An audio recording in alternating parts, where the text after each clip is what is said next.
This is the Royals POSTCAST, your instant game reaction for the Kansas City Royals. Part of the Locked On Podcast Network, your team every day.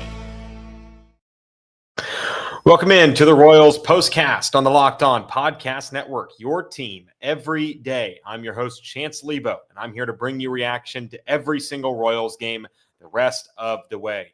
Follow me on Twitter at Chance Liebau. That's right by my name tag here on the live stream. And if you are not here live, if you cannot make the show live, I know that there might not be very many people here because it is 4 o'clock on a work day. So not a lot of people have the ability to watch YouTube at work. So I understand that. A lot of these people will be listening after the fact. Don't worry. These episodes will be uploaded on demand for you to listen to wherever you get your podcasts. I want to say thank you for making the Locked On Royals podcast with Jack Johnson or the Royals POSTCAST with me your first listen of the day. Before we get started, remember to subscribe to the channel and turn on our notifications so you get an alert whenever we go live. Thank you so much for joining the show, and feel free to join our live chat and let me know your thoughts on the game, and I'll do my best to respond to your comments. Let's get right into it because this is a positive vibes day after yesterday was not that. Let's get right into it. Here's what you'll be talking about. This is what you'll be talking about. This offense, man, this offense is it's inconsistent, but since the All-Star break, they have scored 7 or more runs in 4 of 6. In one of those games, they lost in extra innings, a rare Carlos Estevez blown save. So the offense being bad, is it inconsistent? Maybe. Sure, you can say that. Is it bad? Not all the time. The offense has finally gotten a handle on what they need to do offensively. And folks, this was a lineup without Jonathan India and without Bobby Witt Jr. and starting Tyler Tolbert. This was not a good lineup. I voiced my frustrations with the lineup on Twitter. I know a lot of people are upset at Matt Quatraro for that decision. It paid off. And when you see what happened to Vinnie Pasquantino after getting a day off, maybe it's not a terrible idea to get Bobby Witt Jr. a day off and then an extra day off tomorrow. So I was perfectly content with the way the offense looked today, especially considering the circumstances they were put into. You get a big day from Vinnie after a day off, 3 for 4 with 2 homers and a double. You get Salvi, who has been literally on another planet, 8 homers in his last 11 games. Salvador Perez is an entirely different hitter than what we saw from him. His OPS is up to 765. I mean, there was a time this year, I'm going to go back and look at his game log because there was a time this year when Salvi was right around the lower parts of 600. He's now at 765. It was a big deal when he got into positive WAR at one point this year. Salvi, going back through his game logs, I mean, you look back in May, there was a point in May where he had a 566 OPS. And then you go into June, and there were points where he had a 608 OPS. And now, season best 765 from Salvi. I mean, that's what's kicking the offense into high gear, is not getting a net negative out of Salvador Perez in the order. Vinnie Pasquantino has been, this last week has been rough. He finally gets on the right side. And I see somebody in the comments saying, apologize to Tyler Tolbert. I'll keep the same moniker I do with John Rave. If my negative feedback on these players encourages them to play better, by God, I'm going to continue to badger them because, I mean, I've said it multiple times on this podcast. I would rather have good process, bad results than bad process, good results. I don't like Tyler Tolbert. I don't like John Rave. That's just my stance on things. I know I'm a little bit different. I'm a little bit different in that stance, especially when it's a results-driven business in baseball where you either win or you lose every day.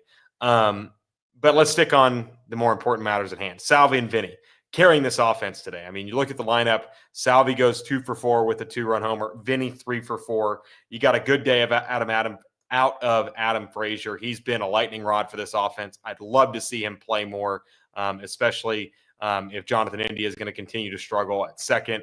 I'd like to see Adam Frazier a little bit more. Michael Garcia got a hit. He's still kind of scuffling a little bit. So you get, let me count them. You get 8 hits, or sorry. You get 8 hits out of the top half of your lineup, right? Yeah, you get 8 hits out of your top half of the lineup. And then the bottom half, this is weird. The box score is showing the Royals had 8 hits. My math is showing me that, 7 hits out of the top 4 in the lineup. Sorry, I just got off work. My math is really bad right now. 7 hits out of the top 5 in the lineup. And then the top 4, bottom 5 in the lineup, they got you 1 hit from Tyler Tolbert, a 2-run homer, which was a rocket. I mean, good for Tyler Tolbert. Happy for the guy. But I'm happy for the guy, but still don't believe he's a major league ball player. He's still hitting very poorly. I mean, he's eclipsed the batting average of Jack Caglione, which, whatever. But still not a huge Tyler Tolbert fan. But I consistently go back to what this offense has to look like in the second half of the season if they want to be competitive. I think that this offense has to get a stable bat to put either at the top of the order, and I will have some comments on the Jarren Duran comments in a moment. We'll talk about that in the second segment because we're going into an off day. I mean, I think JJ Picollo picked up the phone at about approximately 3:56, and I don't think he's going to be off the phone until the Royals are in action on Friday at 7:10 at the K. This is going to be a busy 36 hours for JJ Picollo. So I am of the belief they have to add a notable bat to this lineup that can give you some consistency. I don't want a Adolis Garcia. I don't want a Jesus Sanchez. I want a consistent, everyday bat. Maybe that's Jarren Duran. Maybe that's somebody we don't even have on our radar. But they need some consistency in the bottom of the order because look at what they got today. And I get it. It was a hodgepodge lineup. It was a split squad spring training lineup is what I called it. I mean, you got John Rave batting 6th. But I think they have to add something at some point to this lineup to make it be a little bit better. For all the people that say, go get Owen Casey or Jarren Duran straight up for Seth Lugo, not going to happen. So I am of the belief that they just need 1 or 2 more bats and then hope that Jack Caglione or somebody else can step up to another level and be a little bit more consistent at the plate in the second half. But I will get to your comments, and I will bring a comment that I heard today that has me very intrigued heading into this day and a half break that we have before the Royals take the field against the Cleveland Guardians this weekend. So that will be coming up next. We'll talk about the overall outlook on the team and more thoughts, including Seth Lugo's start, when we come back here on the Royals Postcast.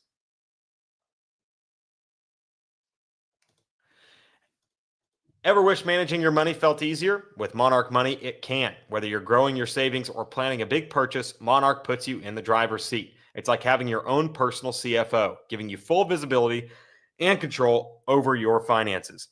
Monarch Money is more than a budgeting app. It's a complete financial command center. You can track all your accounts, investments, and spending in one place. So in addition to managing your money, you're also building wealth. With Monarch Money, it is easy to track multiple accounts and credit cards in one place. You can also track spending so you know exactly how much you spend on eating out, drinks, and shopping. Take control of your finances with Monarch Money. Use code LOCKEDONMLB at monarchmoney.com for 50% off your first year. That's monarchmoney.com, code LOCKEDONMLB for half off your first year.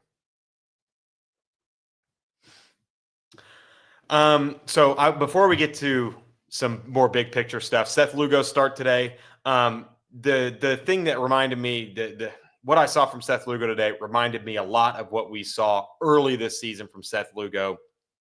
Spotty command, unspectacular off-speed stuff, and a lack of trust in that off-speed stuff.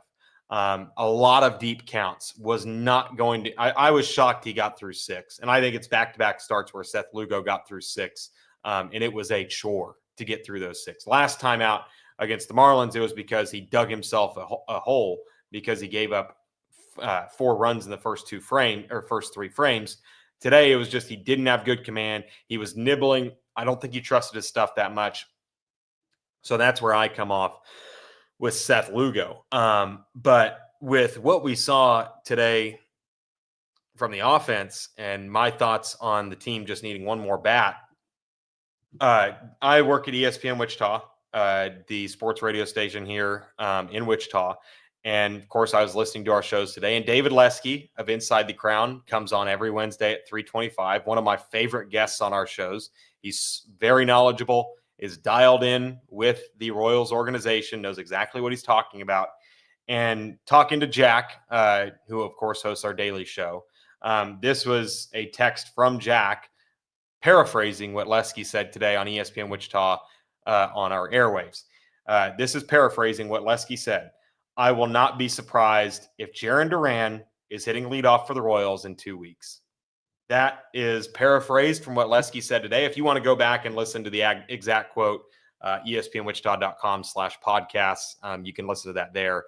But I don't know. The smoke is there. It's very similar to the smoke that we all felt last year with Taylor Ward and the Royals, where it felt so imminent and then it eventually just didn't get done. This feels pretty substantial. This feels pretty big. And I don't think it's a Seth Lugo for Jarren Duran trade. I personally don't think this was Seth Lugo's last start in a Royals uniform. You can see it over there in the on the lineup card that the question is this Seth Lugo's last start.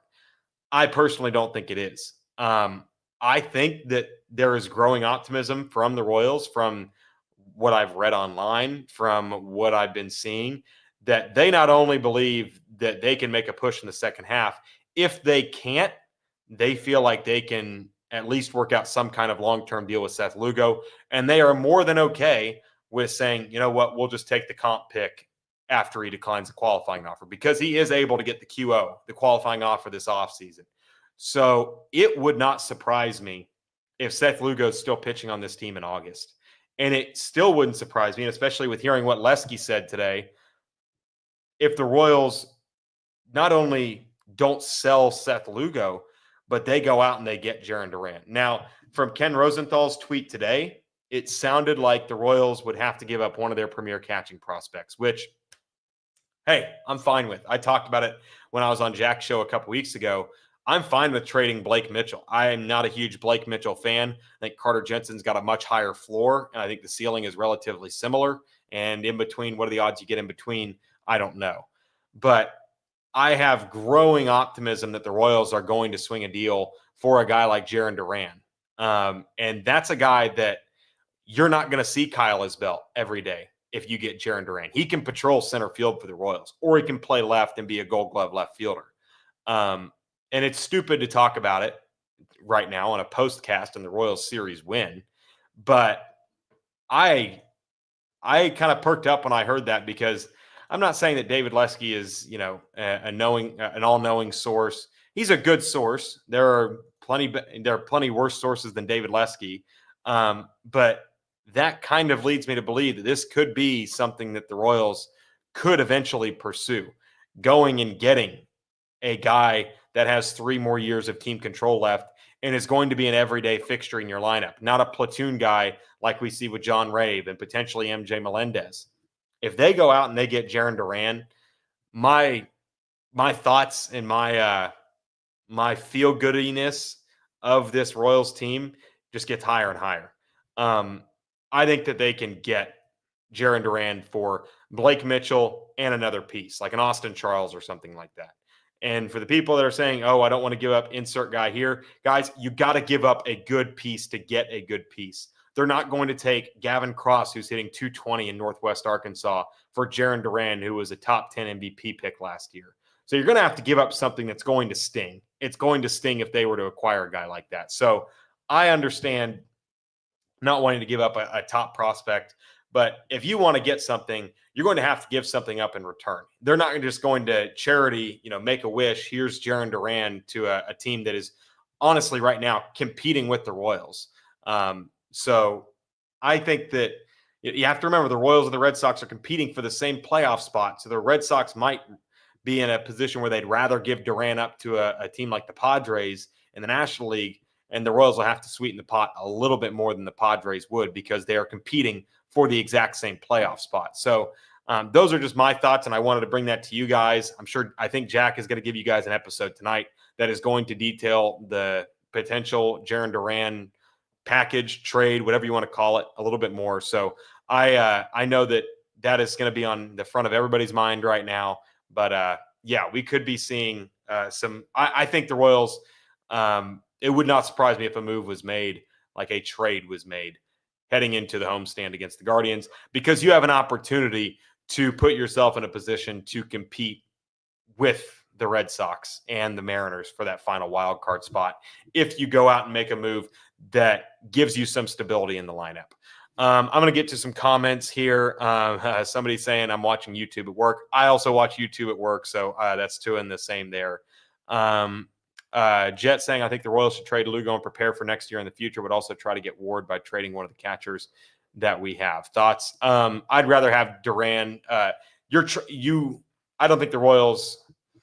I don't think Taylor Ward's the guy you would go get. I'd rather get Jarren Duran if I'm trading one of those top 3 prospects, because those are 3 top 100 potential prospects. Maybe not Ramon Ramirez, but yeah, a lot of people saying no reason to trade Lugo.